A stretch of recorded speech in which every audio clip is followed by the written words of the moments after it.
guys, welcome to BST lectures. Today's topic is random variables. This is the third topic in probability playlist. Now let us see first what is meant by a random variable. A random variable x is a function defined on the sample space S to a set of real numbers. Then x is called a random variable for a given event or experiment. For suppose let us consider an event of tossing a coin.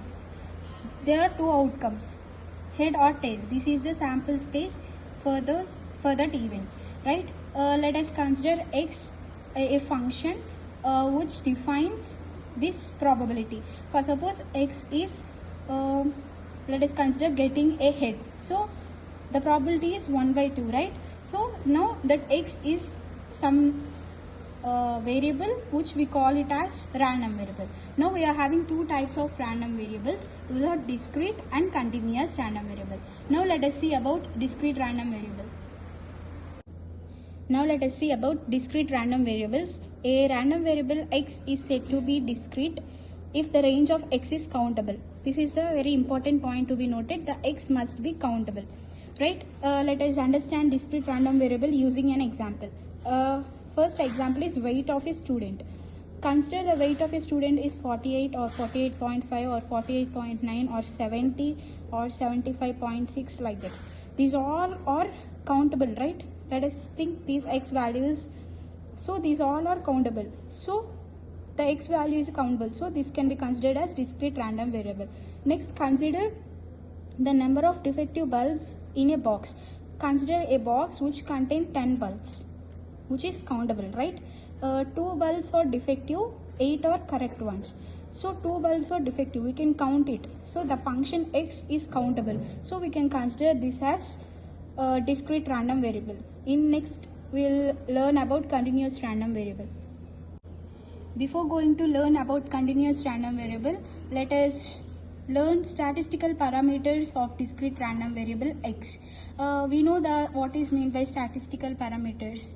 Basically, they are mean, variance and standard deviation, right?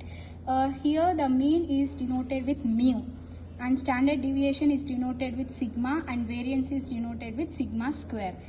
These three are the formulas which we use very widely in this random variables, and this is for the discrete random variable x. Mean is equal to, this symbol says that for all x, right? Sigma x into f of x. This is for variance, and the standard deviation is always the square root of variance. We know, right? This can be come into clear picture when we solve any problem. This can be done in the next video. Now let us see about continuous random variable. Continuous random variables. We have learnt about discrete random variables, right? What does it say? X is a countable thing. Here the opposite of it, the x ranges from minus infinity to infinity. A random variable is said to be continuous. The x range must be minus infinity to infinity. Let us see with an example. Change in temperature throughout a day. For suppose we will have a temperature of 39 degrees, 39.9999, 39.8. We don't have a particular count, right? We doesn't have a count. It varies throughout the day. So it is the example of continuous random variable. Next, baseball batting averages. We cannot predict correctly. We can predict, but we cannot predict the baseball ratings and batting averages, right? So it is continuous random variable. We'll have many more applications on these random variables. Next, we will see statistical parameters of continuous random variables. Statistical parameters for continuous random variable.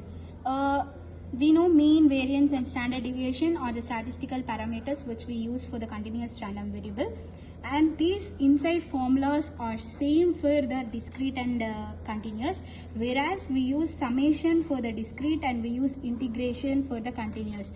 As I said, the limits for the continuous is minus infinity to infinity, but whereas we doesn't have minus infinity to infinity range in the discrete, as it is countable, right? These three are the formulas which we use.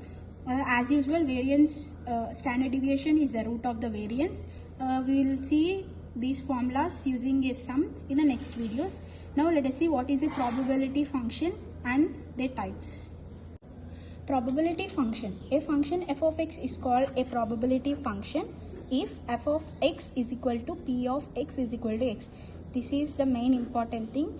F of x is some random function. It should be a probability function when the probability of a random variable is equal to the x, right? Where x is the value of interval which lies between this interval minus infinity to plus infinity.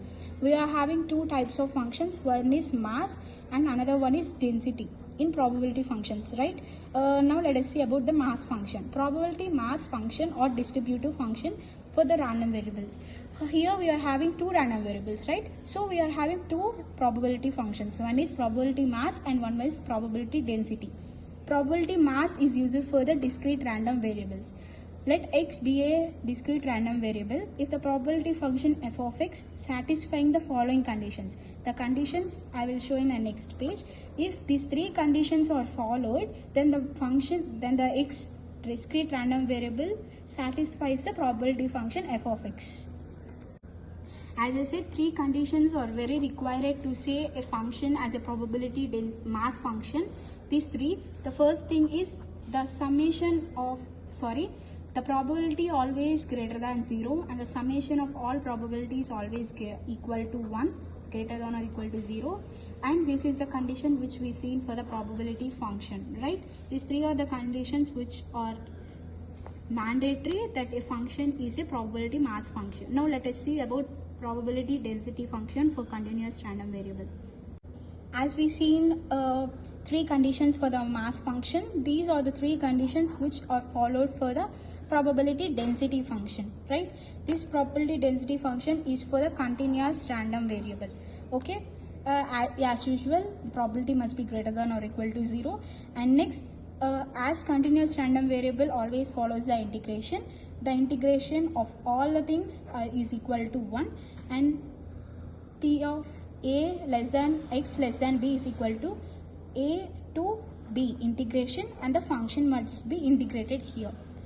Thank you for watching. In the next videos, we'll go for the sums of these random variables. Thank you. Please do like, share and support our channel BSD Lectures.